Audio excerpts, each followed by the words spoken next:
Warahmatullahi wabarakatuh. Hari ini kami akan mempresentasikan hasil review jurnal yang telah kami buat. Sebelumnya kami akan memperkenalkan diri dahulu. Nama saya Febri Melianda, lalu ada teman saya Gina Sakia dan Sri Wahyuni Mansur. Jurnal pertama yang akan kami review adalah jurnal nasional dengan judul Transparansi dan Akuntabilitas Pelaporan Keuangan Masjid Agung Al-Akbar Surabaya. Jurnal ini diterbitkan di Jurnal Review Akuntansi dan Keuangan Volume 4 nomor 2 yang diterbitkan pada tahun 2014 yang ditulis oleh Ruci Arizanda Rahayu. Latar belakang dari jurnal ini adalah akuntabilitas keuangan organisasi masjid bersandar pada kekuatan sistem pengendalian internal dan kinerja pengelolaan keuangan organisasi yang harus dikembangkan secara spesifik sesuai karakteristik khusus organisasi masjid. Penaksiran resiko dan penentuan aktivitas pengendalian akan menjadi kunci utama bagi pengembangan sebuah sistem pengendalian internal. Akuntabilitas keuangan organisasi nirlaba juga akan sangat ditentukan oleh beberapa faktor pendukung kinerja pengolahan yang lain, yaitu sumber daya manusia, infrastruktur, dan perangkat pengelolaan keuangan. Keseluruhan elemen ini harus dipahami dan dikembangkan secara sistematis sebagai salah satu upaya mempertahankan keberlanjutan organisasi dan pada akhirnya sebagai bagian dari upaya memperkuat posisi dan peran masyarakat sipil di Indonesia. Organisasi masjid sering menjadi sorotan masyarakat terkait keterbukaan mengenai dana sumbangan yang diberikan oleh para donatur, sehingga sudah semestinya pengelola masjid melakukan pelaporan keuangan secara periodik, transparan, dan akuntabel. Kredibilitas organisasi masjid ini tentunya akan mampu meningkatkan kepercayaan masyarakat yang akan membuka peluang bertambahnya jumlah pemberi sumbangan. Selanjutnya itu ada tujuan penelitian untuk memahami makna transparansi dan akuntabilitas laporan keuangan Masjid Nasional Al-Akbar Surabaya. Dan selanjutnya itu ada subjek penelitian laporan keuangan Masjid Nasional Al-Akbar Surabaya. Metode penelitian yang digunakan dalam penelitian ini adalah pendekatan kualitatif dengan paradigma interpretatif. Dalam penelitian ini berusaha untuk mengungkapkan transparansi akuntabilitas Masjid Nasional Al-Akbar Surabaya sebagai realitas sosial yang dibentuk untuk mempertahankan oleh individu yang dibentuk dan dipertahankan oleh individu tertentu serta bagaimana mereka memaknainya. Secara umum penelitian ini berupaya untuk mendapat pemahaman yang mendalam mengenai makna transparansi dan akuntabilitas organisasi Masjid Nasional Al-Akbar Surabaya dalam bentuk realitas yang sesungguhnya berupa laporan keuangan. Penelitian juga menggunakan fenomenologi transdental dari Husserl 2001 sebagaimana pendekatan terhadap aktivitas yang dilakukan oleh Masjid Nasional Al-Akbar Surabaya. Terkait hal ini, penelitian berupaya mempelajari struktur, tipe-tipe kesadarannya terdiri dari persepsi, gagasan, memori, imajinasi, pengalaman langsung dari informan.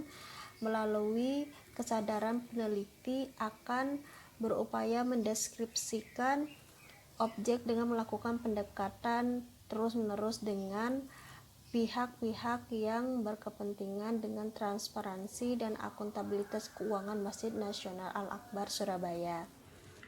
Hasil penelitian dari jurnal ini, di sini penulis menuliskan hasil penelitiannya, yaitu Masjid Nasional Al-Akbar Surabaya menetapkan nilai-nilai akidah Islam sebagai pedoman tingkah laku karyawan Masjid Nasional Al-Akbar Surabaya.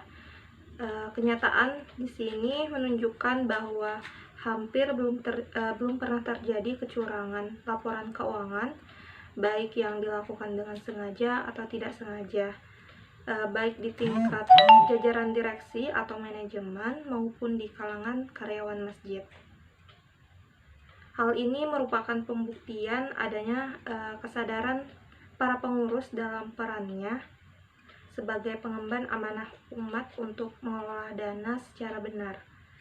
Pola pertanggungjawaban Masjid Nasional Al-Akbar Surabaya di sini bersifat vertikal dan horizontal. Untuk pertanggungjawaban vertikal adalah pertanggungjawaban pengelolaan dana pada otoritas yang lebih tinggi, yaitu Badan Pengawas Masjid Nasional Al-Akbar Surabaya dan pemerintah Provinsi Jawa Timur. Nah, sementara dalam konteks yang lebih jauh, pertanggungjawaban secara vertikal ini merupakan pertanggungjawaban kepada Allah Subhanahu wa taala. Untuk pertanggungjawaban secara horizontal di sini pertanggungjawabannya kepada masyarakat luas, khususnya yaitu pengguna atau penerima layanan Masjid Nasional Al-Akbar Surabaya. Untuk kedua pola pertanggungjawaban tersebut merupakan elemen yang penting dari proses akuntabilitas publik, yaitu upaya yang dilakukan Masjid Nasional Al-Akbar Surabaya dalam meningkatkan transparansi paling tidak dapat diukur melalui sejumlah indikator, yaitu seperti penyediaan informasi yang jelas tentang prosedur-prosedur, kemudian biaya-biaya dan tanggung jawab. Kedua, kemudahan akses informasi. Ketiga, menyusun suatu mekanisme pengaduan jika ada peraturan yang dilanggar. Dan yang keempat, yaitu meningkatkan arus informasi melalui kerjasama dengan media massa dan lembaga non-pemerintahan. Prinsip transparansi masjid ini tidak hanya menyediakan dan memberikan informasi mengenai masjid yang ada, tapi mekanisme dan peraturan yang jelas untuk mendapatkan informasi yang dibuat sebagaimana mestinya, yaitu guna meningkatkan prinsip transparansi itu sendiri. Kemudian kesimpulan dari penelitian tersebut, di dalam jurnal ini dituliskan bahwa penerapan transparansi laporan keuangan Masjid Nasional Al-Akbar Surabaya dilakukan dengan menyediakan informasi yang jelas tentang prosedur-prosedur, biaya-biaya, dan tanggung jawab Badan Pengelola Masjid. Kemudian pemberian kemudahan akses informasi laporan keuangan, penyusunan mekanisme pengaduan jika terjadi pelanggaran peraturan yang dilanggar, dan peningkatan arus informasi melalui kerjasama dengan media massa dan lembaga non-pemerintahan. Namun demikian, di sini laporan keuangan Masjid Nasional Al-Akbar Surabaya itu belum pernah dilakukan pemeriksaan oleh auditor independen, yang tentunya hal tersebut mengurangi nilai akuntabilitas laporan keuangan Masjid Nasional Al-Akbar Surabaya. Jurnal kedua yang akan kami review adalah jurnal internasional dengan judul Mosque Fund Management Issue on Accountability and Internal Control, atau pengelolaan dana masjid, masalah akuntabilitas dan pengendalian internal. Jurnal ini diterbitkan di Procedia Social and Behavioral Sciences pada tahun 2014, yang ditulis oleh Intan Salwani Muhammad, Nur Hidayah Ab Aziz, Muhammad Nurman Masyrik, dan Nur Zaidi Daud. Latar belakang dari jurnal ini adalah tantangan utama dalam mengelola masjid saat ini adalah memastikan praktik pengelolaan keuangan yang efisien dan tepat. Saat ini, meski masjid tidak lagi dijadikan sebagai pusat administrasi negara, perannya dalam membentuk masyarakat tetap berlanjut. Beberapa kritik bagi pengelola masjid adalah kurangnya akuntabilitas pengelolaan sistem akuntansi, partisipasi anggaran yang kurang di masjid, serta pencatatan dan pelaporan pendapatan yang tidak tepat, serta cara efektif untuk mencari sumber pendapatan di masjid. Sistem pengendalian internal yang lemah akan meningkatkan resiko dalam pengelolaan kinerja masjid dan dapat mempengaruhi sistem pengendalian manajemen internal dan eksternal yang akan mempengaruhi praktik pengelolaan keuangan di masjid. Selanjutnya, tujuan penelitian ini dimaksudkan untuk membahas permasalahan dalam sistem pengelolaan masjid, khususnya pada akuntabilitas dan praktik pengendalian internal. Teknik pengumpulan data, variabel yang digunakan dalam penelitian ini berasal dari berbagai sumber. Dalam proses menemukan variabel yang sesuai, literatur sebelumnya tentang topik kinerja perusahaan, leverage, keuangan, dan kesulitan keuangan telah dipertimbangkan dengan cermat. Selanjutnya itu ada hasil penelitian, praktik akuntabilitas bukti dari Malaysia dan Indonesia. Temuan studi Rahim, Goddard, dan Andrew 2003 dari Islamic State Religious Councils di Malaysia menunjukkan bahwa ada peran akuntansi yang terbatas dan peran akuntan yang minimal dalam proses pengambilan keputusan keuangan. Dalam studi lain, Antolp, Ibrahim, dan Twijel 2005, peneliti data kelola akuntabilitas NVO di Indonesia, termasuk NVO Islam, berbagai kelemahan yang mereka temukan pada NVO Indonesia. Pengendalian internal masjid, Sulaiman dan kawan-kawan 2008 menemukan bahwa penggelapan dana dari organisasi keagamaan masjid lebih sering terjadi karena kekurangannya akuntabilitas dan kurangnya komitmen akuntansi. Mereka mungkin menyalahgunakan kekuatan untuk mengumpulkan dana. Pengendalian internal atas penerimaan pendapatan dan pencairan dana, karena prosedur penanganan dana yang diterima dikeluarkan oleh organisasi merupakan komponen penting untuk mencapai pengendalian internal yang baik.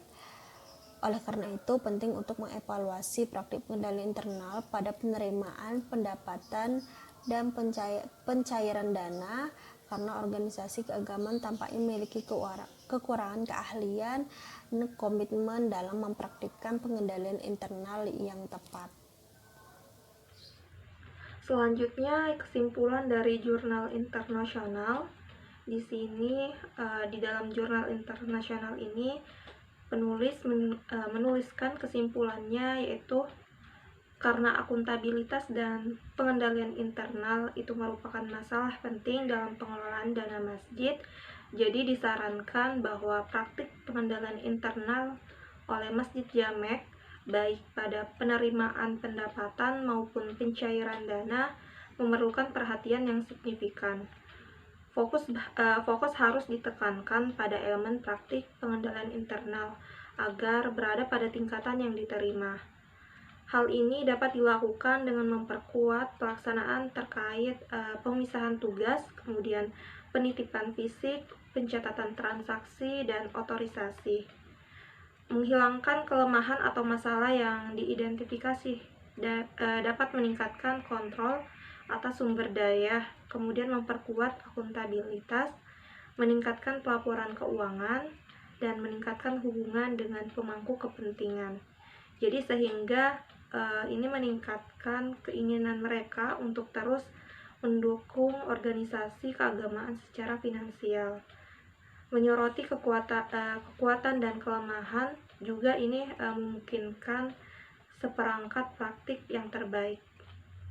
Yaitu tadi sedikit hasil review dari 2 jurnal yang kami dapatkan, yaitu jurnal Indonesia dan jurnal internasional. Kurang dan lebihnya mohon maaf. Sekian, wassalamualaikum warahmatullahi wabarakatuh.